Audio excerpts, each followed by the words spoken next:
What's up, everybody? It's Man of Low Moral Fiber here. My name's Luke, and this is the Zero that I had recently done a playthrough of the main campaign for Borderlands 2 with, and I had asked if people had wanted to see some DLC playthroughs.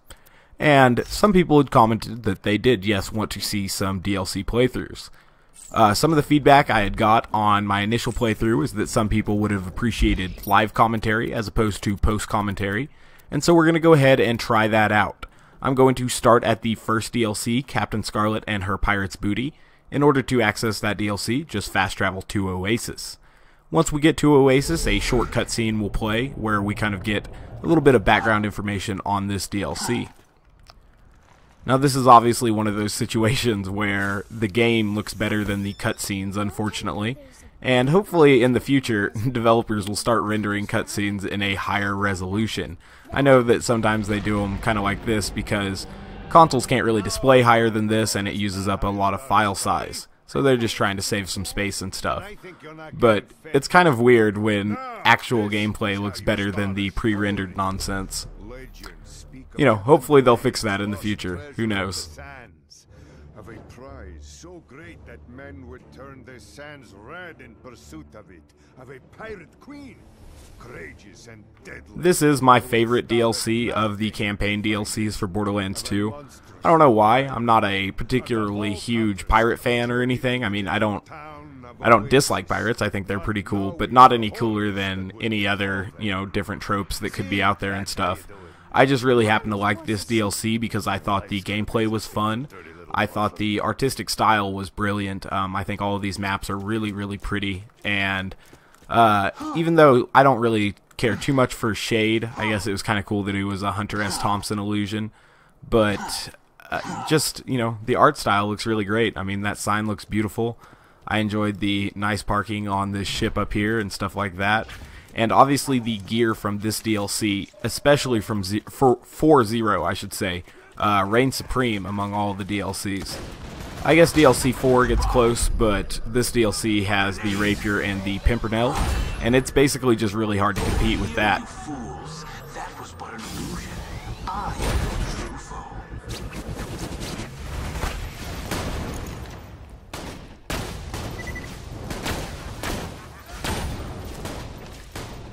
Now I am using a push to talk button, so a couple times when the action gets hot, I may need to take my finger off the push to talk button to give myself full access to playing keys.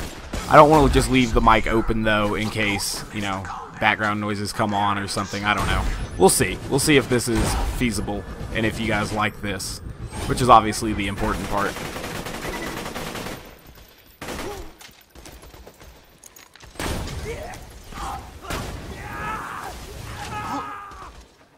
For those wondering, I am just using Shadowplay's built-in voice recording system with a utility to create basically a push-to-talk button with it.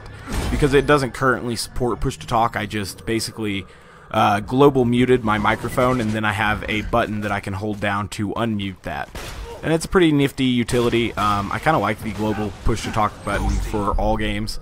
And then I can just kind of leave an open mic in all games and unmute myself if I need to, which is pretty neat. And I wish, you know, a lot of people would do that. Sometimes people run in chats with open mics or run in games with open mics, and you know, really make it less enjoyable for everybody else. So try to have good mic etiquette, I guess. We're going to be fighting No Beard now. He has a chance to drop the Stink Pot, which I believe is the first elemental Jacob's weapon ever created. Obviously, there is now the Greed and Twister as well.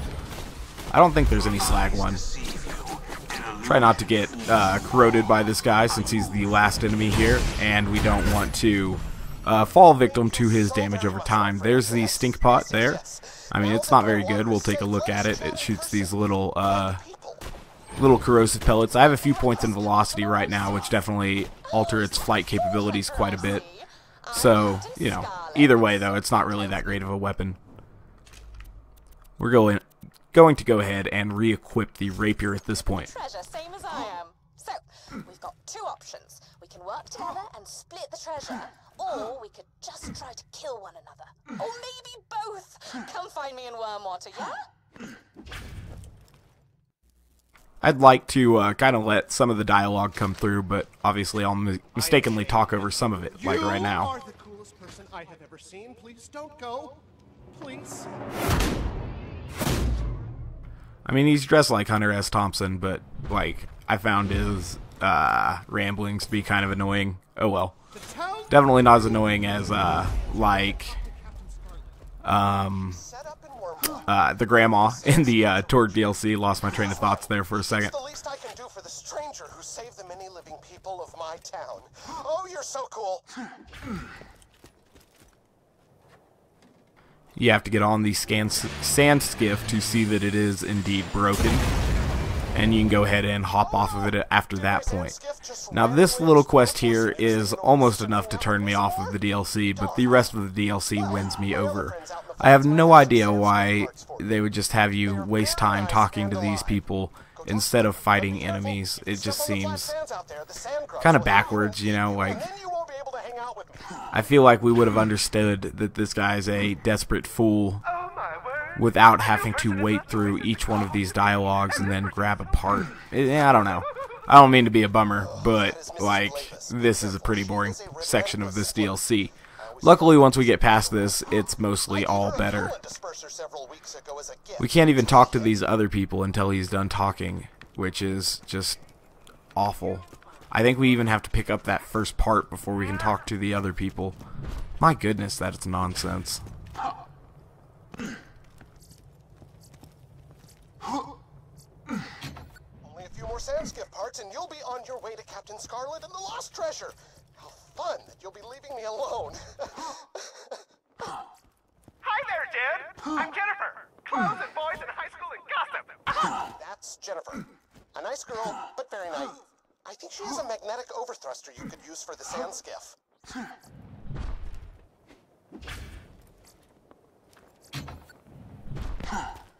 Hopefully, when I do go ahead and commentate over this, my commentary comes through a little bit louder than any of the game volume. I turned all the Borderlands 2 audio settings to basically minimal, so that hopefully my commentary comes through over that. And I'll need your guys' feedback on that to tell me if all these audio levels are appropriate and everything. Oops, I forgot to talk to this guy before I ran up there. Well, hey, how you doing? They call me Jocko the Joker. I'm a laugh a minute. Hey, what's the difference between a skag and a glass of water? There isn't one because they'll both kill you.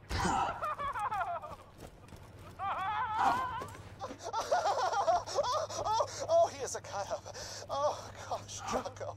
Jocko borrowed one of my pressure... I think there's a little challenge for finding these two chests, or chests on top of the rooftops in this area. I'm not sure. I've never really completed that. I just saw it in the challenge list the other day.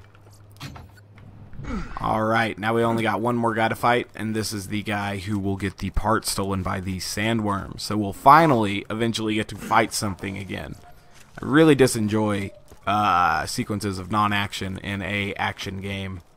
Personally, at least. I know that some people might enjoy a little reprieve from the constant violence and stuff, or just constant rigor and, you know, difficulty of dealing with enemies, but that's really what I play the game for, to be honest.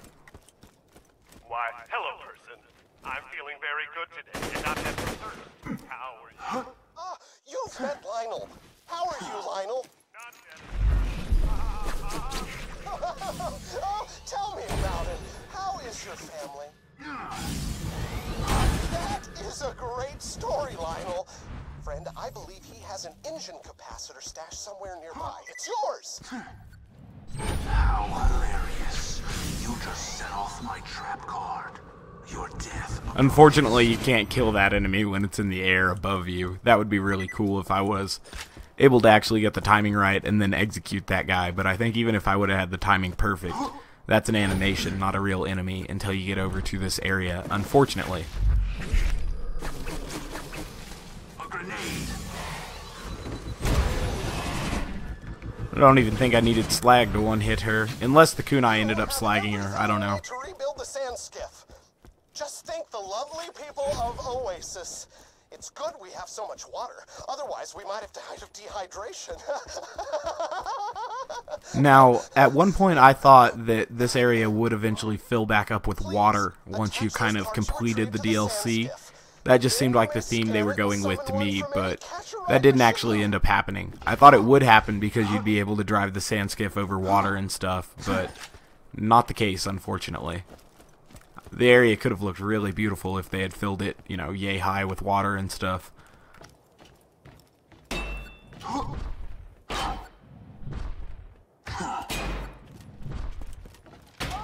she is fixed. Wonderful. Please hit that button to digiscan her into the catch-a-ride system. If you want. One area where they did drop the ball was the Seraph weapons that you can buy from that dude. They should have been a little bit better. I don't know if they needed to be on par with orange weapons, since they were relatively easy to acquire, you know. All you needed was a few Seraph crystals. But when this DLC first came out, Hyperius and Guy had a raid timer on them. And that was definitely a bad decision, and they ended up retracting that fairly quickly. And that's definitely a good thing, because the raid bosses can be very fun to fight. However, they are not very fun to fight if you have to, like, wait an entire 24 hours. I guess it was each day. Like, once the day reset, you'd be good again, but that's definitely not a good way to have your game, to just lock out content like that. Especially since they were the only way to get Seraph crystals, and then these Seraph weapons weren't really that great. That's what I was trying to get to there. They obviously released a patch that buffed the Seraphim, Ahab, and I think all the weapons you can buy from that Seraph vendor, maybe even the Patriot. I'm not sure, but still none of them are really that spectacular. And that's not really that cool, I guess. You know, for a weapon you need that many raid boss kills to even buy. It should be a lot better than what it is. There were some other Seraph items, though, that ended up being really good, such as Seraph shields. The blockade and antagonist are some community favorites that a lot of people enjoy and find very, very useful, myself included.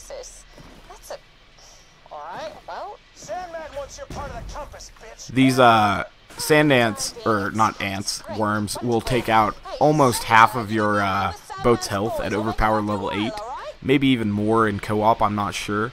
So you definitely got to watch out for that, because you can be trying to fight these guys and back over a worm and end up killing yourself, and that's the opposite of what you want to do. You can usually still get a second wind, since the pirate boats and these sandworms don't really have that much health. But, you know, why put yourself into fight for your life mode? I usually just back up against these guys. Their aim really isn't that solid, so you can just kind of reverse in the direction they're going and kill them pretty easily.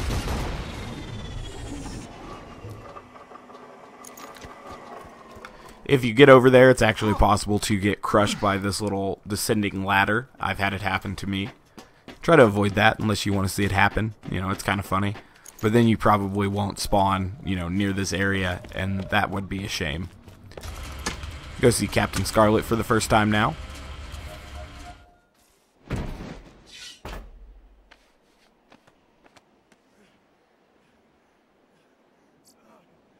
Nice moves out there. You're a vault hunter, yeah? Never met one of you guys before. The guns, the power, it's all very striking. If you're looking for the treasure of the sands, you've come to the right chick. But, God, I'm being rude. I haven't even introduced myself. Do that a lot. Sorry. I'm, Captain Scarlett.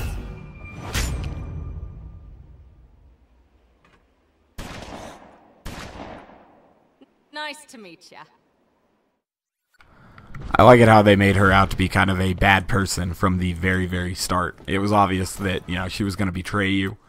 I don't think this one was overwritten, but I thought the piston was going to betray you was a little bit overwritten. You know, kind of weird that they both had basically the same theme as well. So what I'm going to do now is head into Hater's Folly and kill Sandman. I think I'm just going to fast travel back. Oh, I already have it open. Not sure why, but I'll just fast travel there. Ordinarily, when you first access the area, especially if you're on the first time you've ever played this DLC, perhaps if you played through it in earlier playthroughs or have reset then you'll have options to access this area without first getting into the gate. It's actually kind of a cool little area when you first try to get down to Hater's Folly. There's a few different enemies there that can be a little bit tough, not too bad. If they have a bunch of elemental snipers, you can get into a little bit of trouble. Luckily, that guy somehow wasn't able to apply a corrosive damage over time to me, even with multiple bullets hit. I guess he wasn't using a Malawan grip. It's a good thing no one in Oasis is dying of thirst. Otherwise, the sight of that enormous spring might fill me with a tragic rage.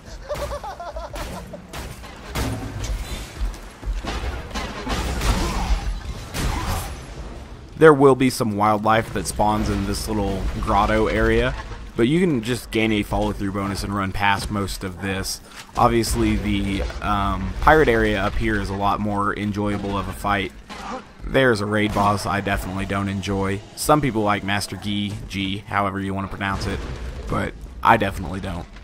Once you get up here into this next little section of the map, I thought there was some great level design going on with the multiple levels that were available, and you know, the whole art of it all. It's all in this little cave, and there's a whole bunch of pirates, you know, once we get around this corner that will be trying to shoot at us and stuff, and it's pretty nifty.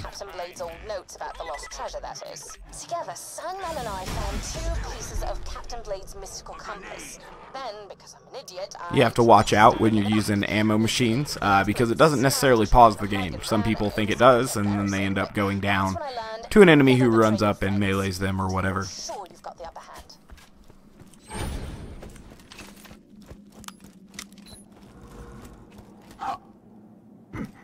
I mean, look at that. It's pretty cool little area. I thought it looked neat when I first came to it. It was visually, you know, pleasing and everything.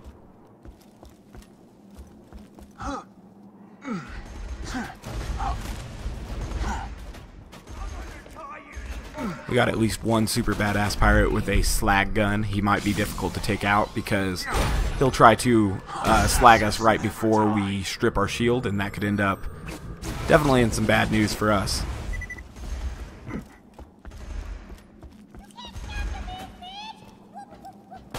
I disappear, a ghost amidst the combat, preparing to strike. Hear my skills.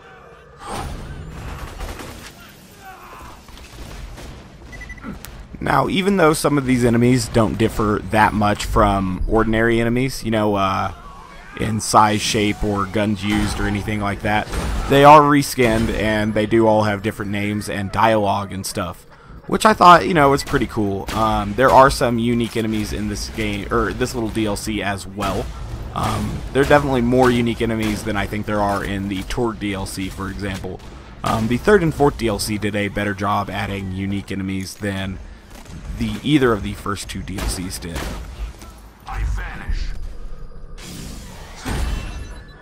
I often like to gain a follow-through bonus, come up to an area, activate a bunch of the enemies up there, and then come back to a little bit safer of an area. Unfortunately, it did not work out for me there, and I ended up getting knocked down.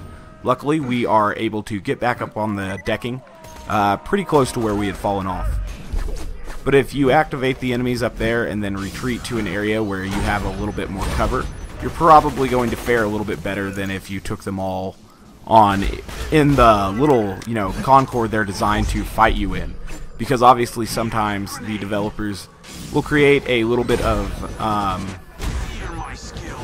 a corridor or something that fighting a certain variation or grouping of enemies might not be very easy. Or it's designed to be at least a little bit challenging. And so you can circumvent a little bit of that by bringing them to area that is more favorable for you, which provides more cover. I told you to lay off. Now I gotta kill you, your friends, and your family. How would he even know where your family lives? Just ignore him, he's talking crap. I thought that insult was pretty funny, because, like, you know, I've got into arguments on the internet where people have been like, I'll kill your family. I'm coming for all of you. Like, come on, you know what I mean? Like, that's just asinine. draw back a little bit here because there are a couple badass pirates that will mow me down pretty quickly. And one of them definitely has an aerial advantage as well. Grenade coming, and I'm going to have to get out of that little area pretty quick. Use an execute just to cover ground there. Use the kunai to recover health. And then I've taken out a few of the pirates. Take out these guys now. And we'll be moving on to Sandman and Big Sleep shortly. And I think that's where we'll go ahead and cut the area, or not the area, the video off at when we finish this area. I'm not really sure how long we've been doing this little segment now, and I think it should end up about right. Yeah, I may be wrong, it may be too short, or what I think more likely is way too long. But we'll see. Hopefully it's, you know, under a certain amount of time. Time to go to work. Ooh, got a badass pirate there with a torque gun. That might work out poorly for us, but we'll try to keep our distance and line of sight covered from him. And then we'll go ahead and take him out when we have our execute back.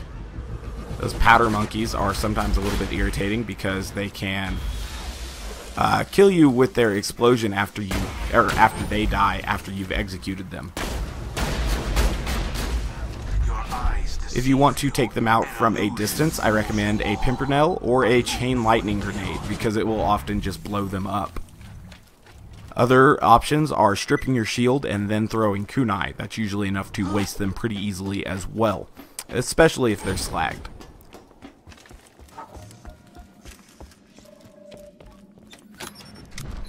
There's a little spawn point right there. That should let you know that in here there's obviously going to be a boss fight.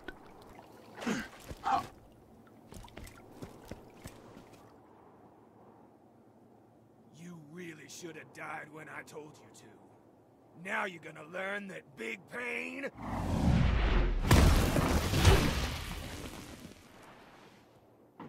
comes from small packages. Alright, so here's where you learn that this is going to be a double boss fight, and I found that pretty exciting. Better than just fighting one boss, I guess. We'll go ahead and try to take Big Sleep out before he really gets going here, because he can start ground pounding and stuff and be a little bit difficult to deal with. So I was lucky I was able to get the range to kill him there. I thought my execute was going to come up a little bit short, but it worked out. Take out the rest of these melee enemies right quick, because we're going to have to go up there and deal with the gun enemies pretty quickly.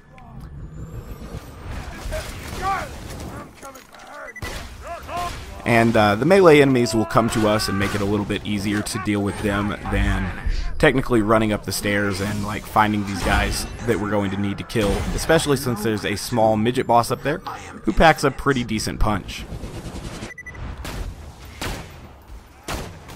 If we can draw him down here, we'll obviously have a easier chance to kill him, but he'll retreat back up to the decking most of the time, I've noticed.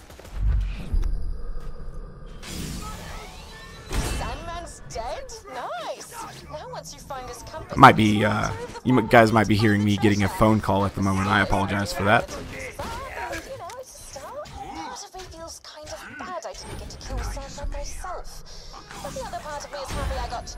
I'll call them back after I'm done with this. This is important stuff right here, right? Kind of.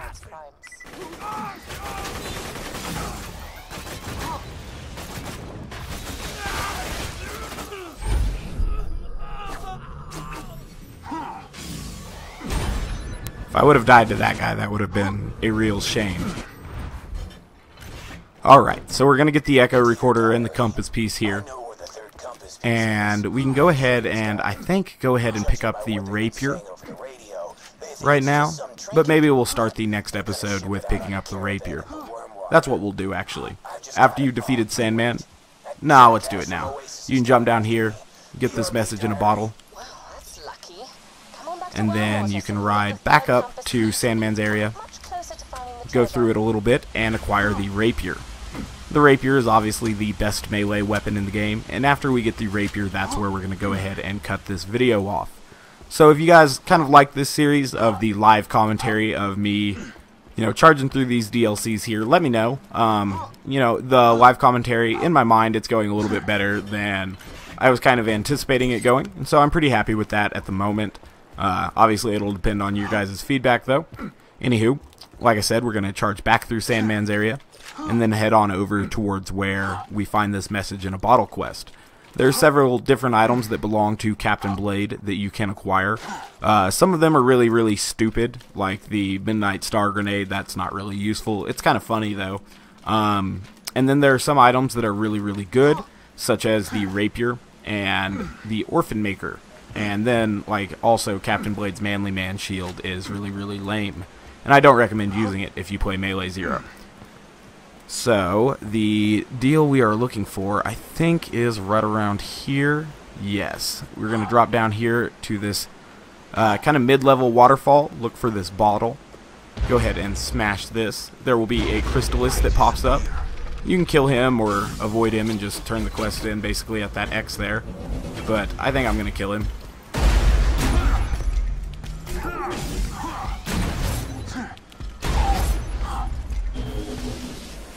Wow, he almost killed me. I really hate the way Crystallis work, to be honest with you. Anywho, here's where we get the Rapier. We'll see what kind of Rapier we got. Slag Rapier's probably the best, but you're never really going to be shooting the Rapier anyway. Looks like we got a non-elemental, non-accessorized version of the Rapier. Anyways, guys, thank you very much for watching. I do appreciate it. I'll try to move this phone so you don't hear it vibrating. Like I said, I'll be doing this little series if this one gets good feedback and everything. So let me know how you guys liked it. I'll be sure to show you my gear and skill build at the end of each of these episodes, or at least I'll try to. Dropped my class mod there. This was the skill build I was using. I have a few points in velocity, but that's alright because any small enemies I can take out easily with melee. And velocity will help you with the pimpernels in some aspects, depending on if you're able to find another way to take those small enemies out. Anyways, guys, like I said, thanks for watching, and I hope to catch you next time. Bye, guys.